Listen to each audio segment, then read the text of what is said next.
বিসমিল্লাহির রহমানির রহিম। আসসালামু আলাইকুম দর্শক, কেমন আছেন আপনারা সবাই? আমি কবিতা আমিন আর আপনারা দেখছেন আইদাস মম কিচেন। আল্লাহ বরকত দিক আপনাদের খাবারে, আপনাদের রিজিকে, আপনাদের সুস্বাস্থ্যে।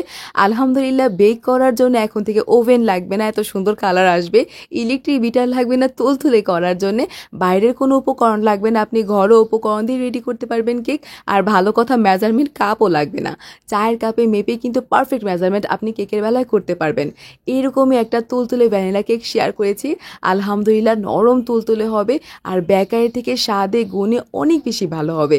যখনই রেডি করবেন আপনার নিজের চোখেই বিশ্বাস হবে না যে আপনি এটা ঘরোয়া উপকরণ দিয়ে রেডি করেছেন আর বেকারি থেকেও এত বেশি ভালো হয়েছে।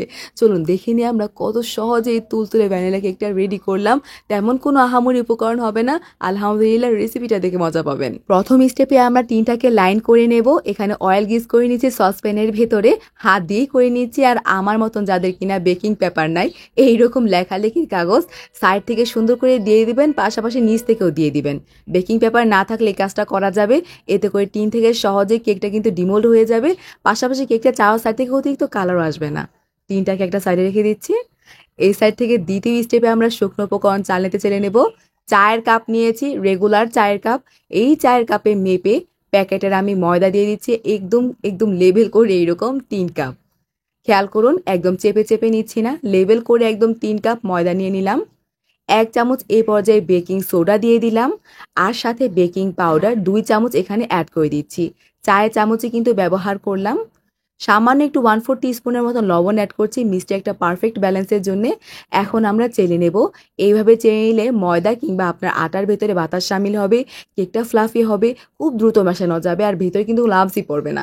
এই কারণে চেলে নেওয়াটা অত্যন্ত জরুরি। দেখুন, আর শুকনো উপকরণ চালা হয়ে গিয়েছে, ঝরঝরে উপকরণ।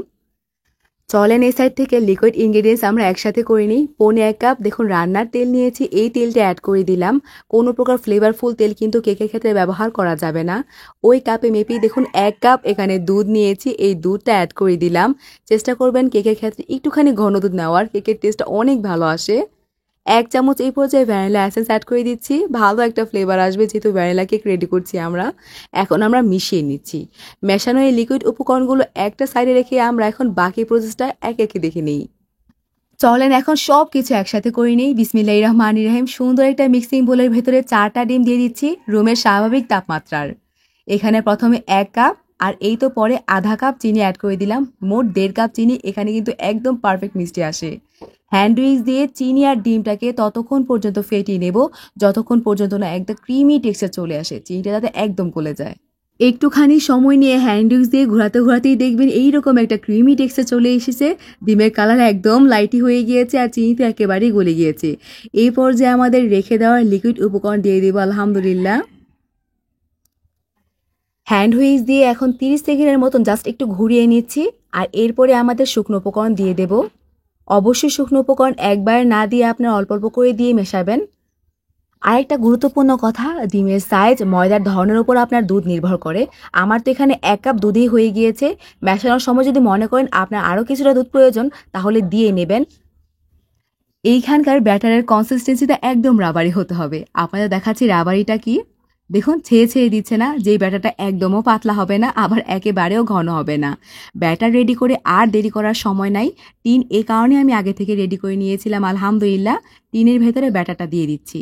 চেটে পুটে নিতে হবে, নেয়ামতের খেয়ানত করা যাবে না। আলহামদুলিল্লাহ, ব্যাটারটা দেওয়া হয়ে গেলে একটুখানি ট্যাপ ট্যাপ করে নেব। বেকারের মতন ভেতর থেকে জালিদার আর স্মুথ হবে, বড় গর্তের সৃষ্টি হবে না। এখন যেহেতু চুলায় বেক করতে নিয়ে যাচ্ছি, যেই হাঁড়িতে আমি বেক করব ওই হাঁড়িটাকে সুন্দর করে আমি প্রথমে 5 মিনিট হিট করে নিয়েছি। দেখাচ্ছেন প্রেসার কুকার, বলছেন হাঁড়ি, এটা আমার হাঁড়ির মতনই কাজ করে, এই কারণে এটাকে আমি হাঁড়ি বলি। বালি দিয়েছি ভালো তাপের জন্য। আর দেখুন না, উপর থেকে একটা স্ট্যান্ড দিয়ে নিয়েছি। এরকম একটা উপরে কিছু দিয়ে নেবেন, তাহলে সরাসরি কিন্তু বাড়িতে থাকবে না, কেকটা অতিরিক্ত পুড়েও যাবে না। এখন একটুখানি সাবধানে টিনটা দিয়ে নিচ্ছি।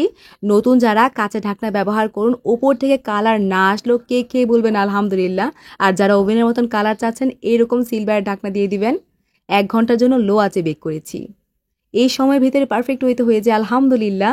দেখুন না কতটা পারফেক্ট হয়েছে। কাঠি দিয়ে দেখাচ্ছে আপনাদের। কাঠিটা যদি সেন্টার দিয়ে দেখেন এইরকম নিট আর ক্লিন আর একদম পরিষ্কার, তাহলেই বোঝা যাবে যে আপনার কেকটা হয়ে গিয়েছে। লো আঁচে সময় নিয়ে কেক বেক করুন, আলহামদুলিল্লাহ কেক আপনার পারফেক্ট হবেই হবে। উঠিয়ে নিচ্ছে এই পর্যায়ে। আর দেখুন গরম অবস্থায় ট্রান্সফার করা কখনোই যাবে না। এই গরম অবস্থায় আমি কি করব, কিচেন টাওয়াল দিয়ে সুন্দর করে ঢেকে রাখবো। এই একটা কাজ করার ফলে উপরকার যে সারফেসটা না, এটা আমাদের হার্ড হবে না, আর ভেতর থেকেও একদম কিন্তু শক্ত শক্ত লাগবে না। কেকটা ভেতর থেকে একদম মোলায়েম থাকবে, বেকারির মতন স্পাঞ্জি থাকবে। এই কারণে ঠান্ডা হওয়া পর্যন্ত এইভাবেই আমি ঢেকে রাখবো। কেটে কুটে খাওয়ার জন্য আমাদের কেক এখন একেবারে রেডি আলহামদুলিল্লাহ, কারণ রুম টেম্পারেচারে চলে এসেছে। টিন থেকে বাড়ি দিয়ে আউট করে নিলাম, দেখুন নাইফ টাইপের প্রয়োজন পড়লো না।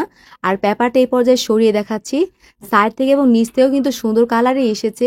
চায়ের কাপে মেপে রেগুলার উপকরণ দিয়েই কিন্তু আমি এই কেকটা রেডি করলাম। আর এরপরও দেখতে পাচ্ছেন কতটা তুলতুলো হয়েছে আর কতটা পারফেক্ট হয়েছে। সাইজেও কিন্তু কেকটা ভালোই বড় হয়ে থাকে, ফ্যামিলির সবাই এই কেকের ভাগ পাবে আলহামদুলিল্লাহ। নাইফ দিয়ে সুন্দর করে কেটে দেখাচ্ছি ভেতর থেকে। দেখুন না ভেতরের অংশটা কতটা জালিদার হয়েছে, কতটা হাইট সহকারে হয়েছে, আর একদম স্মুথ আছে না, একদম বেকারির মতন। এই কেকটা কেউ খেয়ে আলহামদুলিল্লাহ বিশ্বাসও করতে পারবে না যে এটা আপনার হাতের তৈরি কেক, চুলায় রেডি করেছেন আর এত সহজে রেডি করেছেন। স্টেপ ফলো করে বানাবেন, জালিদার নরম তুলতুলে কেক প্রতিবারই এরকম হবে। আশা করি আজকের এই রেসিপি ভালো লেগেছে। রেসিপি ভালো লাগলে কিন্তু চ্যানেল সাবস্ক্রাইব করতে ভুলবেন না, আর বেশি ভালো লাগলে একটা লাইক দিয়ে দিবেন। আজকের মতন আমি কবিতা আমিন সহজ সুন্দর তুলতুলে ভ্যানিলা কেক দেখিয়ে বিদায় নিচ্ছি। আল্লাহ হাফেজ।